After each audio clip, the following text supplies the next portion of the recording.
Good morning or afternoon, depending on your location. My name is Mark Orchison. I'm the founder and managing director at Nine, and it's a pleasure to welcome you here to this webinar on the responsibilities of a DPO within schools. I'm joined by Heidi-Anne O'Neill, our in-house legal counsel and Data Protection Solicitor. Heidi, just say hello to everyone. Brilliant. Hi, everybody. Thanks for joining us. Over the next, I'd say, between 30 and 45 minutes, we're going to take you through, first of all, with me providing an overview of the context and interpretation of data protection within schools, and maybe it's a different take on what you've heard on before, and then Heidi giving some further detail and context. Throughout the duration of the webinar, do feel free to ask questions. We will be answering those questions at the end. We've already had some of those questions emailed to us in advance. And for your own benefit, that the webinar is being recorded for your future reference or reference from anyone else within your organisation. Yes, brilliant, fantastic. Just wanted to double check that, and everyone's coming in. So if you have any questions, feel free to pass them through. Supplementing this webinar are some others that you'll find interesting. On next week, we've got distance learning. Why hackers want to stop it and what you can do to protect it. So I'll provide some more context. October the 7th, Schrems 2, and October the 21st, cybersecurity in schools. What are schools doing to protect themselves? And you can register for those in much the same way you would have done for this, finding through the webinar link on our website. The first one next week, which is about essentially cyber hackers trying to stop schools from distance learning. We've seen a lot of that coming through in terms of our clients. And last week, you'll see here on the 17th of September, the National Cybersecurity Centre issued an alert to all UK schools and colleges, specifically warning them about them being a target through distance learning. So that's what the webinar next week is about. And it's not just in the UK. In the US, there are significant attacks going on. And with our clients, we work with schools globally. We are seeing targets in Malaysia, Thailand, Japan, and further afield. So anyone in your IT team, that will maybe a useful webinar for you to join. In the bottom right-hand corner of every slide is the app.9.com sign up.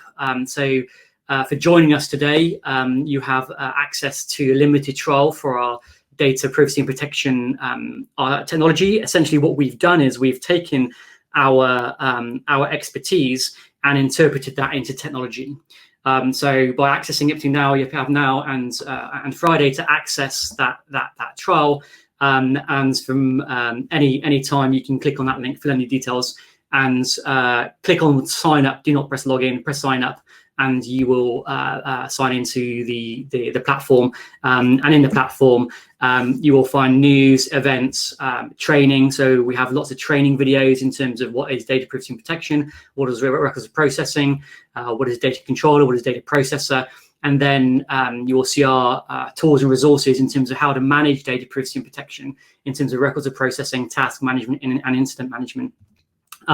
For those of you that do choose to register by October the 2nd, if you sign up for our platform in the course of October, you will also get access to 1 month free of our service desk support, which is access to our in-house legal team on data privacy and protection, or your option is to have a free cyber vulnerability assessment of your IT systems. So that's our cybersecurity team doing a complete comprehensive vulnerability assessment of your IT systems and giving you a report. So that's only available for those schools that sign up and register for the platform for a trial by October the 2nd and choose to sign up for the license over the course of October. So getting started with the webinar, the data protection officer is essentially the person there who monitors internal compliance with the law. And the way that we the tasks that the data protection officer has to undertake are quite clear when you look at what the GDPR says. So the GDPR is quite clear in terms of what the data protection officer has to do, but in countries outside of the EU, because the data protection officer doesn't just apply to the EU, it applies to, the data protection officer role doesn't just apply to the EU, it applies to jurisdictions outside of the EU, is not so clear. But referring back to the GDPR for those of you who are outside of the EU is a good start to really inform what the data protection officer has to do. And without going through each of these individual points, what the GDPR essentially says and what other jurisdictions say is essentially the data protection officer is a risk manager. Ultimately, they are there to determine what risks are to the data and information within the school and then to be able to manage those risks. And in doing so, they are measuring the types of risks that could occur and the types of risks that could occur in the future, presenting those in the way that the school leadership and management team and board or governing body can understand, so that then they can make decisions on how to mitigate those risks, and mitigating those risks through providing proportionate resources in terms of people, time and money to do so. So ultimately, the data protection officer, their first role is to really understand what are the risks of processing data and personal information within the school. The data protection, the GDPR identifies a couple of things here. So it's identifying and then being able to treat those risks. And what the Article 39 says is that the data protection officer should have due regard to the risks associated with the processing operations and take into account the nature, scope and context and purpose of the processing. So in sort of layman's terms, that is, okay, what are we doing? Where do we collect personal information? For what purpose are we collecting that personal information? And then how does that transcend or propagate through our organization? So who touches that personal data? Is it on hard copy? Which systems does it go into? Which third parties is it transferred to? And what are the risks associated with that? And then essentially, as a data protection officer, through undertaking that activity is to working out which ones are the highest risks. So which processing activities have the highest risks and focusing their effort on the highest risk areas. So as a data protection officer, you can't do anything. You can't do your role until you've identified all the processing activities within a school, all the processing areas, and then which ones are of a risky nature, and to start with the ones of higher risk. And what we often see is that this first task of mapping out the processing activities within a school aren't undertaken. So essentially, the data protection officers are doing these roles with an element of handcuffs. So simply put, the data protection officer can only be the DPO if, first of all, they have access to the record of processing activities undertaken by the school. And the record of processing activities are only available if you've done an exercise called data mapping, which I know many of our clients are on the call. We have over 80 people registered for this webinar today. So once you have once you've completed data mapping and you have your record of processing, you can evaluate the risks. And once you've evaluated the risks, you can advise the school in terms of where there are higher risk processing activities, and specifically whether a further risk analysis is required to inform what protections should be applied to that processing activity. And that's often in the form of what's called a data protection impact assessment. But there's so many different ways of creating a DPIA, and there's not a consistent approach. Now, the app that you have access to has a consistent approach of doing a DPIA. So the DPO, in terms of evaluating the risks of processing, then needs to advise the school in terms of the methodology that should be used. The DPO is also required to identify the processing areas within the organization over a period of time that should be subject to audit and the reasons why, having clear oversight of all the data and information that's being processed through the organization. They should advise the school on what training is required, and also what processing areas and activities require the most support and why.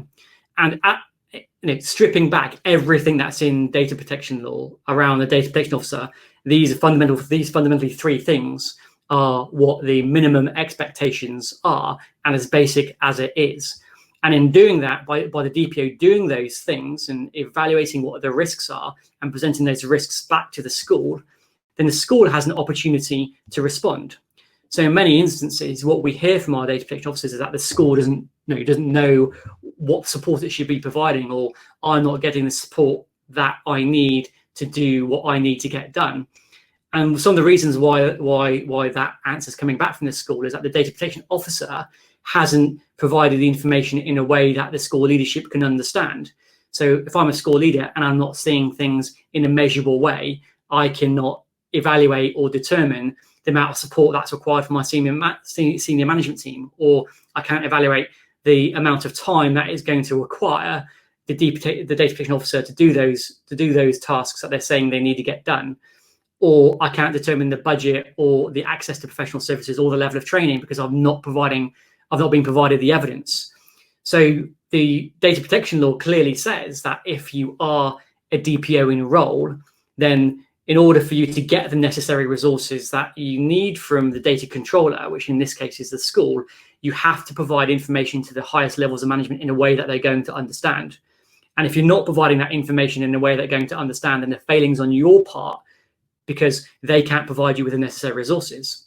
Saying that, conversely, if you haven't been trained to present them in information that in a way that is required, then that's ultimately a failing of the school being the data controller.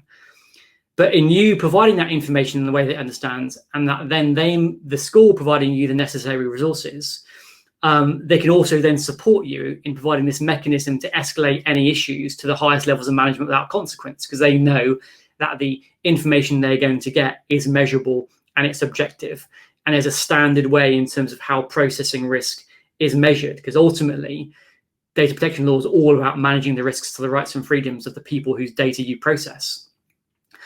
And also by doing this in a measured way, that the board can provide or formal responses in terms of why resource has or has not been provided. So if you've measured the processing activities and the risk of the processing activities within the school, you've measured the risks to the rights and freedoms, you're then evidencing this in a way that high-level management can understand. They can then make a determination and report back in a formal way the reasons why, or the reasons why resources haven't been provided to manage those risks. And ultimately, that is the cusp of data protection law. DPO going, these are the risks.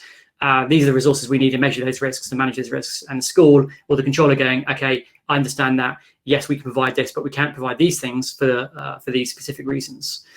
I'm going to go in to give you some more examples of this. So let's look at essentially a DPIA. And a data protection impact assessment is determined within the GDPR through this process. So you've got your record of processing, which is a central record of where of all personal data, that how it's collected, how it's processed. And then within the GDPR, they have clear rails in terms of the evaluation of the processing risk. And this isn't necessarily the same in data protection law across the world, but if we take the PDPA in Thailand, for example, they essentially just say you need to do a risk assessment. So rather than specifically outlining that you needed a DPIA, the terminology is often just a risk assessment.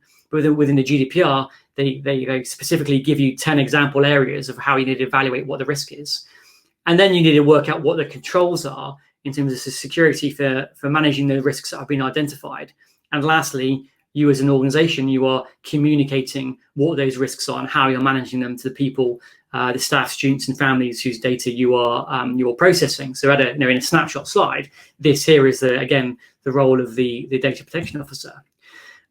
Within our app here's an example of how this is just a summary slide of a processing activity that would be within your record of processing. So your data map would identify that you have a process that is the application for admission to your school. So the processing activity is the application for admission. And what you're doing within the record of processing is identifying the end-to-end process, the personal data, as you can see on the right-hand side, of being collected, and your lawful basis of processing. With this an example, obviously you can see there's a slide bar to the right, and there's more information that is being collected for your record of processing. Now, as you do this process, you can still see here you've got processing description, processing risk, and processing review within your record of processing. For this application of admission and within the GDPR, there are specific risks that are identified that make a processing activity more risky than others. And these are identified through the tick box options. So you've got evaluational scoring of the data subject, automated decision making, systematic monitoring, etc. And then whether a DPIA is required given the selection of those criteria. So as a data protection officer, your role is to ensure that the processing areas are identified, so this processing activity, the processing areas and admissions, that the processing activities, such as the application for admission, are identified. But then whether the processing activities undertakes any specific of these types of risks, and if it does, it's a higher risk processing activity. Now, as a DPO, in doing this across all of your school, you will find processing activities that tick more of these boxes than others. And going back to the very beginning slides, it's the areas here that tick more boxes that are your responsibility to focus on first. But it's also your responsibility to be able to communicate and articulate back to the highest levels of management now, like, hey guys, we have these processing areas or these processing activities, and these are the ones of the highest area of risk. And when I come back to us translating our expertise into technology, this is exactly what we've done to make your lives a lot easier. And essentially, by doing that, you can then, or the data controller can then discharge, in a way, through the principle of accountability, of evidencing how it is reducing the risk of these things. And data protection law is all around what is identified within these bullet points. No matter where you're located in the world, the terminology generally comes back to these areas here, and these areas here are the specific ones that have been identified within the GDPR. So by working out where the risks are as identified within these tick boxes, you are starting to forecast the potential risks on the data subjects of these things happening. And by forecasting, you can then manage those risks. And that is what data protection law is about. Within DPIAs, so the next level is, if you've identified the risks within a processing activity, there's a further level of analysis that is required of you to manage those risks. And that is through this DPIA. So I'm just showing you here a snapshot of our app for the DPIA screening and auto assessment that allows you to follow a consistent methodology to manage and identify and manage the risks of the processing activity. And what you can see here, it may be too small for you to see, but when you get the PDF of the slide deck, you'll be seeing greater level of detail. But the processing, a DPIA process, looking at the very top, you have to evaluate the processing description, the information rights risks, the security of processing, the processing risk summary, and also review the approval process. So by collectively going through a structured methodology, you as a school can evaluate what the risks are and do so consistently, and then present those risks back to the school in a way that the highest levels of management can understand, and also then provide you the resources that's required to mitigate those risks. Likewise, when an incident occurs, you need to be able to quantify a risk. So I often hear the term a data breach. We've had a data breach within our school. We have to manage the breach. We have to report the breach. That is generally incorrect. So as a data protection officer, what you're looking for is security incidents. So essentially, a data breach is as the result of a security incident, and it only becomes a breach when it reaches a certain threshold, and then it only becomes a reportable breach when it reaches a further threshold.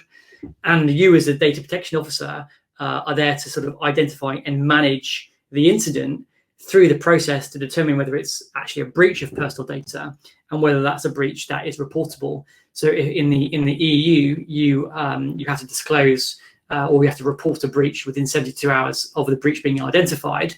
In countries outside of the EU, it's either hit or miss whether you have a supervisory authority or whether it's reportable. The other thing that's to say is when you have a security incident, the clock doesn't start ticking as soon as you have a security incident. The clock starts ticking in the 72 hours when you've actually identified that a personal data breach has occurred, which is the second stage, rather than the security incident. The most important thing about a data breach or a security incident is actually measuring the impact of the incident in terms of risk, and to do so in an objective way. Now, the app that we've developed takes you through an incident management process that takes you through triage, assessment, and then management, and then presents the risks in a visual form that you can identify where there's a potential risk to the rights and freedoms of your data subjects, then it allows you to take a measured approach in managing that security incident, or as it turns out it could be a data protection breach. So with this visual representation, you can actually see something, and this report can be presented to your school leadership or even your governing body or board to say what are the risks of that security incident on the rights and freedoms of the people whose data you process, which then allows you to manage the breach, if it is a data protection breach, in a more objective and measured way. And lastly, this is just to hopefully gives you an example of that, of the process that you would follow. And Heidi will touch upon this in a way. And lastly, when we come to incidents, what we often find is who do we know, who we need to contact. So the methodology that we've put in place allows data protection officers to actually work out whether the board, whether third parties, whether data subjects need to be notified given the type of security incident that's actually happened. So contextually speaking, the role of the data protection officer is that risk manager. Much like in the school, you may have someone that's responsible for child protection and safeguarding, specifically around what are the risks of harm to our children. The data protection officer is all about what are the risks of the resulting from the data and information that we process. To do so, I need to work out where those risks are. I need to quantify those and present these back over to the management team in order for them to take action. So with that, I'm going to hand over to Heidi to go in a bit more detail about some topics I've covered off, and then I'll jump back in at the end. So if you have any questions, then do continue to add them into the box.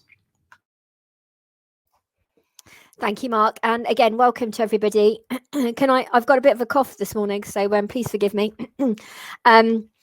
We've had a quick question about the slides, Mark, and I've just wanted to make a quick announcement that the slides that we've been sharing this morning will be made available to our recipients will be made available to our viewers. That's what I meant to say.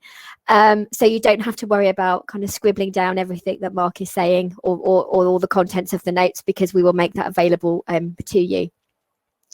So let's see if I can take control of this slide deck. I have a reputation for breaking technology, so let's hope I can get through this okay this morning. So let's first look at the qualities of a data protection officer. So the way I see it is that data protection officers are the guardians of personal data within schools and within any organisation. So I think you're all superheroes, but you won't find a cape waiting for you when you get back to school. What you can find, however, is within the GDPR, information about the superhero qualities expected of you as a DPO and the tasks that define that role. So let's look at these a little bit more. So as the guardian of personal data, you're required to have expert knowledge of data protection. But this is very much a subjective requirement, as you will need to be able to deal with the sensitivity, complexity, and amount of data your school is processing. For example, you'll be expected to have a higher level of knowledge where a large amount of sensitive data is being processed. So you must have regard to the level of data your school is using, so you can keep that expert knowledge up to date and in line with that processing. You're also expected to have professional qualities. Now, the European Data Protection Board has given lots of guidance over the years and has given some guidance here because the GDPR lacks the detail. So we know that professional qualities means that you have an understanding of the law, knowledge of your business sector, a good understanding of the processing operations being carried out by your school, as well as an understanding of your school's data protection needs, its information systems, and data security requirements. So that term professional qualities involves so many other things. So you need to have access to other services in your school to be able to live up to those qualities. So you need to understand the areas where the processing of personal data happens. So we're thinking here in terms of admissions team or HR, those nitty-gritty services that have personal data processing at their very heart. You also need to have the ability to fulfill tasks. Now, this is another area where the European Data Protection Board helps us. We know that the GDPR lists a number of tasks that a DPO should carry out, and I'll go into those in a moment. But the ability to fulfill them seems to refer to the DPO's position in the organisation as well as personal qualities. Now, these personal qualities have been identified as integrity, high professional ethics, because the role should primarily be concerned with data protection compliance, as your key role is to foster a culture of compliance within your school. Now, the position of a DPO is more tricky, but it links rather nicely to the fact that DPOs should be properly involved in all aspects of data protection within the school. So it's crucial that you and your team are involved with issues of data protection at the earliest possible stage, and that you are seen as a discussion partner across your school. So this means you should be involved in meetings with senior and middle management, that your opinion should be given weight, and that it is known across the school that you are the recommended resource for assistance when decisions with data protection implications are being made. Now, you're also expected to be independent as well as doing all that when you're carrying out your role. And this means basically that you mustn't be instructed about how you deal with a matter. You mustn't be instructed about the result that needs to be achieved or what view you should have about any particular issue. You must be able to form your own analysis and not allow yourself to be directed when making recommendations about data protection. Now, developing that independence is going to be dependent on your ability to present objective data on the risks of compliance to senior management, like the school director or board, and that's also how you build trust. Now, that said, the senior management, like the school director or the board, is not required to agree with you at all times and may have a different opinion considering the interests of the school.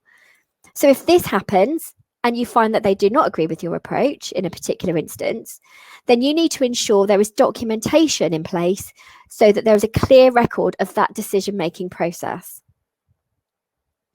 Now, being independent also means that you need to be aware when that independence could be challenged.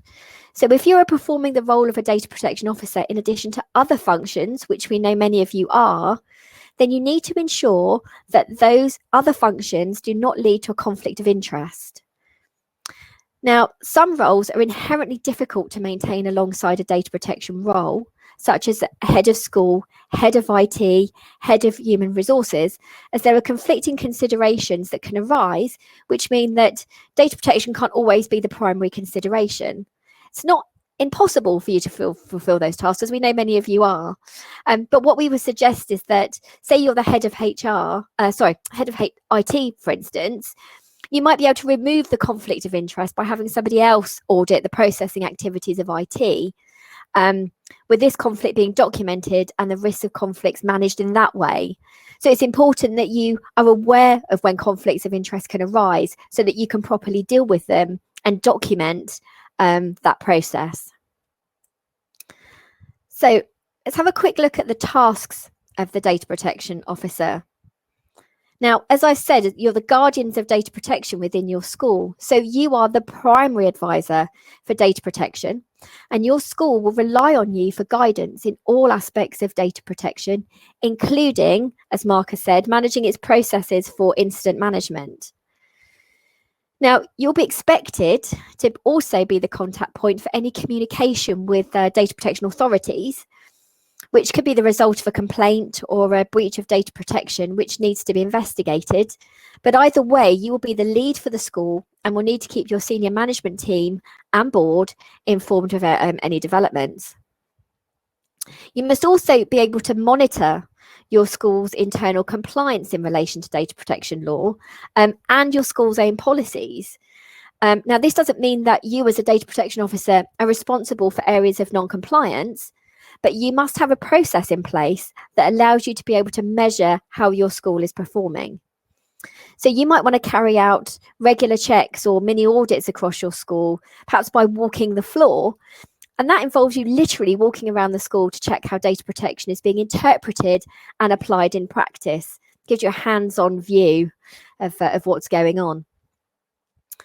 Now, as the DPO, and being the most knowledgeable about data protection in your school, you are also clearly in the best position to raise awareness about data protection across the school. Now, this might mean that you identify areas of weaknesses in the school, which senior management need to approve in order to create policies so that you can raise awareness with staff about the new standards these policies set. Because it's one thing creating the policies and another thing actually having them distributed and understood amongst your staff members. As part of the raising awareness, you might want to look at induction processes to see whether new staff are given training on data protection at the very outset of their role, and whether regular refresher training is being provided. You might also want to consider whether certain staff members that have access to more sensitive data need more enhanced training, particularly about incident management processes or recognising data subject requests, and developments in the law are best practice. You also might want to raise the bar of transparency within your school so that you raise awareness with data subjects about the use of their data and their rights in respect of that data. So training is and raising awareness is a large part of your tasks. But the final part, as Mark has been mentioning, is to help your school manage risks associated with processing personal data. That includes incident management, and the tools of your trade, as Mark has mentioned, will very much be data protection impact assessments and your school's record of processing. And in order to ensure consistency and clarity of approach, it's really important that your school has an evidence-based framework in place as part of its record keeping. And I may be biased, but this is where the 9 app excels. So back to you, Mark, I think. Oh, yeah. Great. Thanks very much, Heidi. So I think as a data protection officer, you can't discharge any of your responsibilities unless you have that record of processing. Your privacy notice or privacy notices are dependent. The accuracy of those privacy notices are dependent on your record of processing. Your internal policies, processes, and procedures are dependent on your record of processing.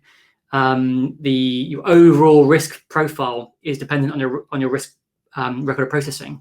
So without doing your record of processing, you can't discharge, or your school can't discharge any of its responsibilities of data protection law. Now, in the app, every school generally is the same. Not fear of saying that, but every school does the same things. You all admit children.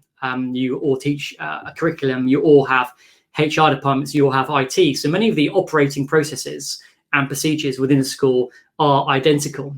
So for us as a business, they're globally working with schools in the UK, Europe, and obviously internationally, we have developed a quick start record of processing. So within the app, you can go in and essentially you can select all the processing activities that we generally see are common throughout a school, and quickly populate to some degree what your record of processing would be within your school. You then need to tailor that in terms of the sort of localization or the uniqueness to your school. But within the app, with the quick start toolkit, with the quick start record of processing, you can quickly start determining what your risks are, and start presenting those back to the leadership team, so they can gain an understanding of actually what it is and what data privacy and protection really is. The app also has all those training videos, not only for you as a data protection officer within the trial, but also you can add other people within your school, and they can learn about cybersecurity incidents, or they can learn specifically around components of data protection. So the support that we can provide as an organisation is obviously, hopefully, this has been an informative webinar around that the data protection officer is essentially a risk manager to identify and manage and treat the risks of processing personal data within the school. But also we can provide free training in terms of using our technology, which is delivered or has been created from our expertise in the platform, that if you go on it by Friday and register for a trial, is not only around data privacy and protection. The next module is around managing your governance for safeguarding, and then managing your governance for IT management. They are all governance, risk, and compliance activities. And the platform not only allows you to manage the discrete like records of processing, there's a project management component on it that automates the workflow and automates the activities within your organization. And ultimately that will be raised up to a dashboard. So your board of governors or your highest levels of management can dial in into the app, and they can see the total risk profile of the school for the compliance activities. For any of you looking to use the trial, then as I mentioned at the very beginning, there's a service desk for 1 month free of charge, which is access to our legal team or cyber vulnerability assessment if you sign up for the trial through following the link that's in chat or on the bottom of the slides by the end of this week. And also we provide entirely free and independent free training on data privacy and protection for leadership. So we have a 1-hour course that we can deliver virtually. Ultimately, our team will be reaching out for support. You'll get a copy of these slides if you have any questions, and we're happy to answer those in the immediacy to support you. Some of you are CIS schools, which is the Council of International Schools, and you've been asking around training. So we did a 3-day workshop last week that will take place again either later this year, this calendar year, or early next calendar year. Now, in terms of questions, we have some questions that I'm going to go through, and I'm going to ask Heidi to answer these. So a question we had in earlier before I revert to some of the questions on the board is where would I get training on how to be a DPO? Thanks, Mark. Well, that's a really good question, because the internet is flooded with organizations professing to give great data protection training. Now, obviously, I would say that if you're looking specifically at the education sector, you want to be looking at us at 9 for helping you with your training. But there are other areas that you can go into. There's the Association of Privacy Professionals and One App, who would give you more generic training across the board. I think probably when you're looking at training, Mark, I think it's important that we first identify exactly what areas of training we require as a DPO. And then you can kind of go ahead and find the training you need to meet that need. But I think that's an important part first, rather than just kind of go straight in and ask, just get general training. Try and identify your needs first. Perfect. Moving on to some of the questions in the questions section. It's from Ash. Hi Ash, how are you doing? Is it possible to share the DPO responsibilities between 2 individuals? In other words, have two DPOs. Now, I will start on this question, and then Heidi can answer. So within Europe, there are certain organizations that are legally required to have a data protection officer. So just because you're a school doesn't mean that you legally have to have a data protection officer. And actually having a DPO in itself brings on additional legal obligations for the organization in question. Organizations, so state schools, if you're a state or government funded school, you're legally required to have a DPO. But if you're an independent or international fee paying school, it's sort of voluntary. And what the law says is you need to work out whether you should have a DPO, you need to work out what your risks of processing are first, which means you basically have to do your record of processing before you work out whether you need a DPO and what structure that's going to look like. If you decide that legally, because you don't have to, you're not going to legally have a DPO, but you're going to have a data protection lead and a data protection team, then the responsibilities can be split. Ultimately, within a DPO, if you do have a nominated DPO legally, you can also have someone else that supports them, or you can split the responsibilities, so long as you clearly differentiate who is doing what, and ultimately, who is the main single data protection officer, who would be the point of contact for people external to the organization. I feel, well, from our experience tells us that having a team responsible for data protection brings greater objectivity to the decision making, and allows the reduction in bias from a single person making decisions about what they feel rather than actually what the facts are. So the more people you can have as part of that team to support the decisions around managing the governance within the school, the better. Heidi, I don't know whether you have anything to add there. No, I think you've hit the nail on the head, Mark. I think it's really important that, you know, you can have a deputy by all means as a data protection officer, but I think it's really important, as you've said, to make sure that the roles are clarified so that you don't get a mix of responsibilities. There needs to be somebody accountable within the organisation. That could be spread across 2 roles, as you've said, but it needs to the separation needs to be clear. Yeah, perfect. Kim, okay, got a great question here. Once you've mapped your processes and completed the DPIA, how often do you have to review it given limited time and resources?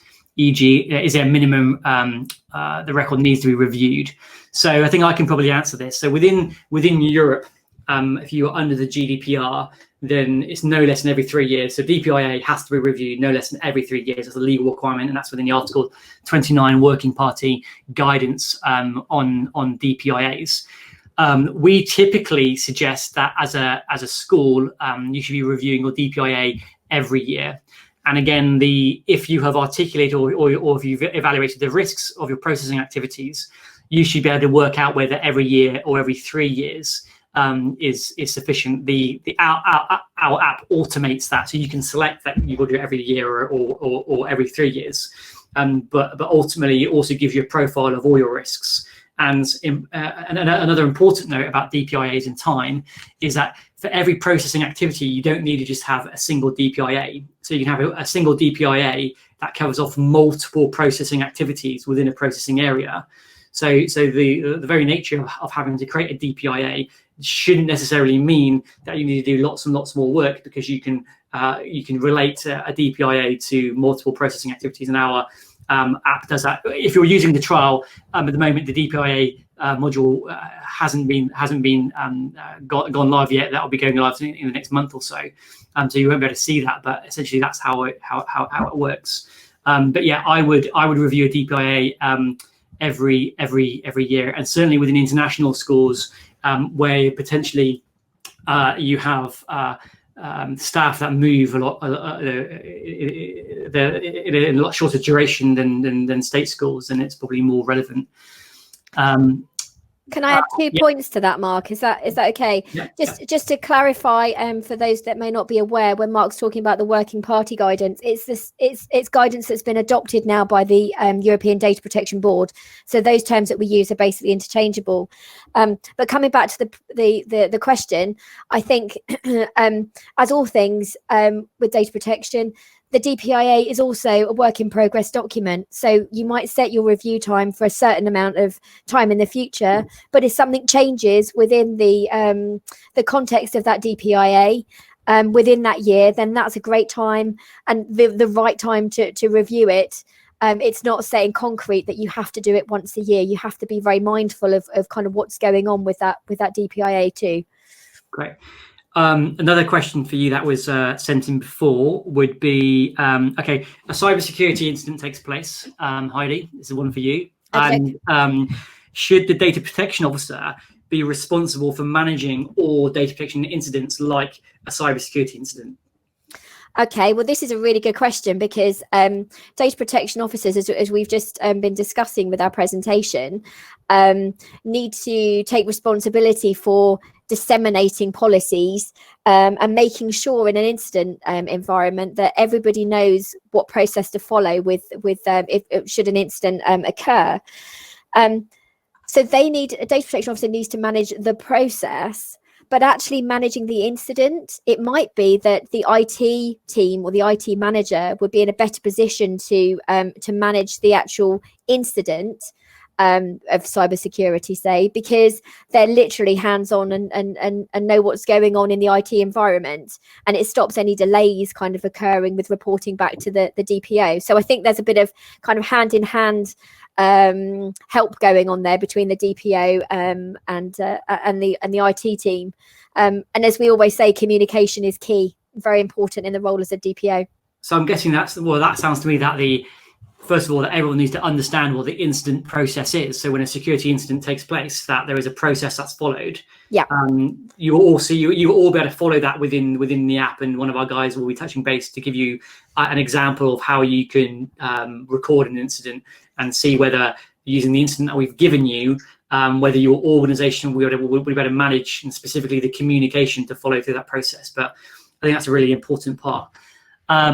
Janina has asked how much time is required to fulfil the DPO role. Oh, superheroes, is that coming to me? Yes, it is. Yeah. It's a superhero role. It's as long as a piece of string. We don't ask Superman how long it's going to take him to mop up the country.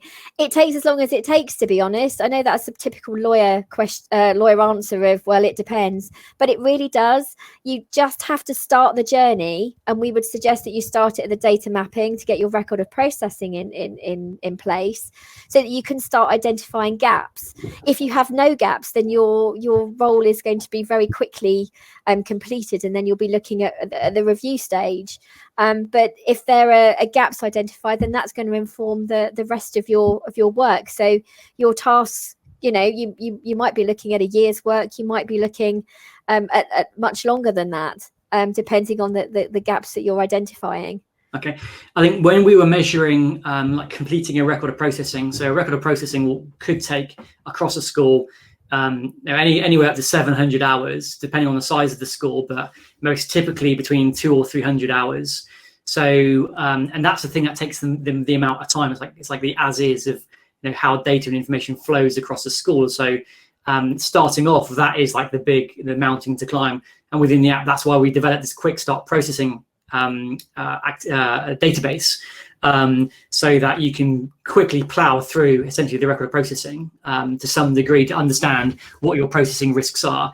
And then that can be evidenced back to your leadership team to go, right, well, this is the data and information we process. These are the risks. This is going to take this amount of time to go through. And then essentially it's a school leadership to make the determination about the resources that are going to be applied, which forms back down to your time. I would typically say that once you have gone through your record of processing, the DP role should take no more than a day, a week of time. I don't feel that there should be more than that. If you're using a tool that is efficient, like our app, it will take more time if you aren't using some sort of efficient tools. The other thing aside of that is that if you have data incidents that then need to be managed, then that's going to start taking up more of your time. Penny has asked the question. So Penny, I hope you don't mind me asking this to Heidi. So earlier this week, our pastoral department sent out information to all staff in our school on issues specific children have, e.g. hitting, biting runners. I don't think the information should go to all staff, but they reasoned with all staff need to know, where does this stand on GDPR?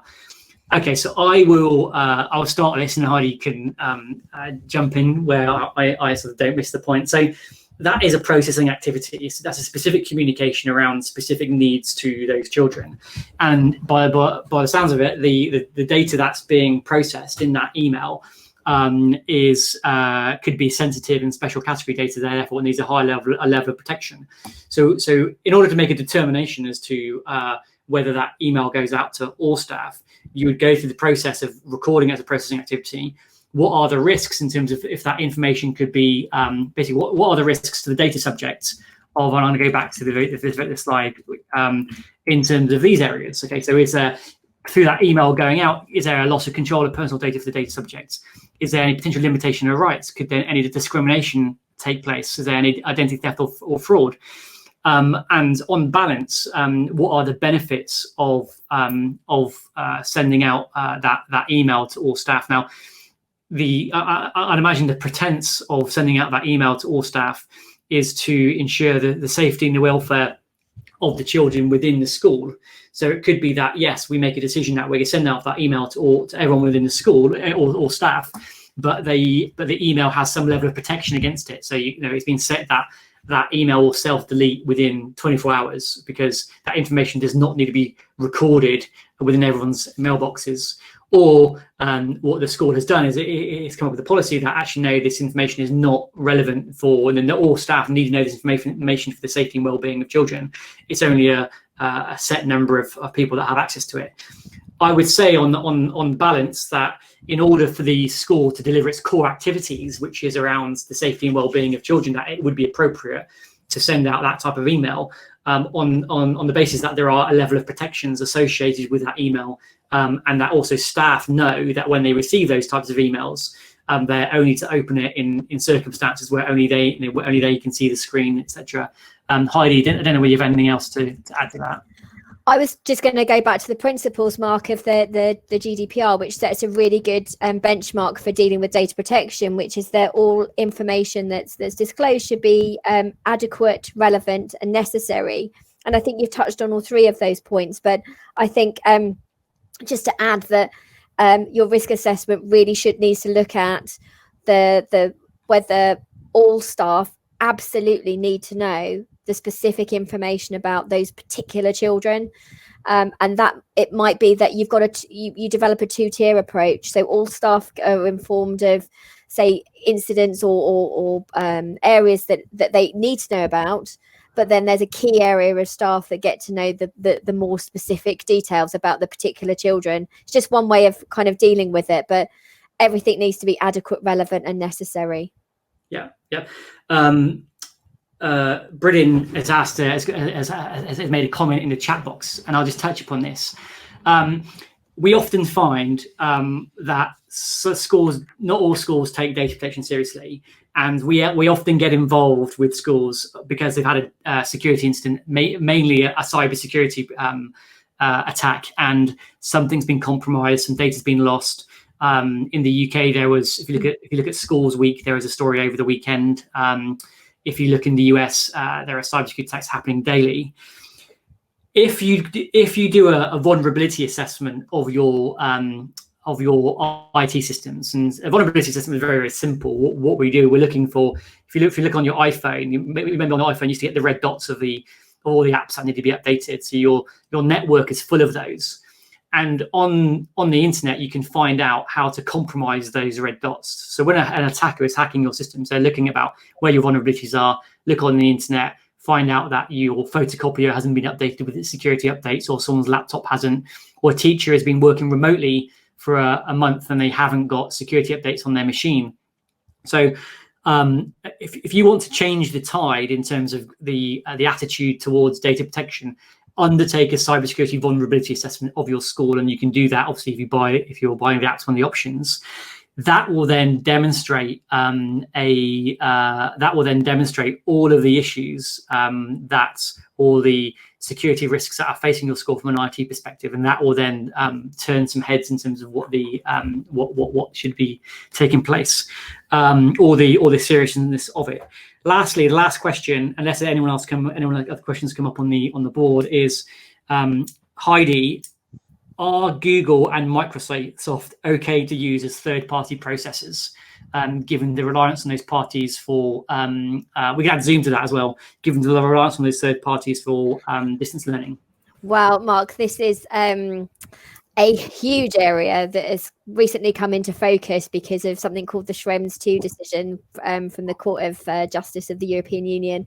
It's completely outside, if you don't mind me saying, the scope of today's webinar, but happily enough, we have a webinar particularly on the Schrems II decision next week, and that's certainly something we can look at when we're delivering that. Fantastic. So if you want more information on the data transfers and whether those parties are those guys are good to transfer personal data to, then sign up for that webinar next week. The last thing from Khalid that I'll touch on is Dpo and Cctv at the school. So CCTV in itself could be classed as surveillance, and therefore there are greater protections that are required to that. Now the DPO needs to evaluate, for example, where the cameras are located, where they're pointing at, whether they are taking images of people on the road outside the school, and then make decisions around putting up signage and managing access to the CCTV. But CCTV images, the capturing of data subjects of people, children, visitors and whatnot on CCTV, that does become personal data. Therefore, there are a range of different issues associated with CCTV, depending on what you do with it, how long you store it for, who has access to it, and how it's managed. So it's a complex area, and hopefully, Khaled, that gives you some overview. So in signing off, I will say I really appreciate your time in joining us today. We've got some other webinars next week. You have access to the trials. If you need any support, then contact us, either support@9 or sales@9. My colleagues will be in contact with you to support you on your trial if that's what you would like to take up. It's a limited trial of 30 days. And also if you are interested in having a 1-hour leadership training workshop, then contact one of the team, or they'll be in contact with you, and let them know, because we can tailor something specifically for your school based upon the problems that you're facing, or specifically for your country. We know we have schools across the world, so we've dealt with most issues.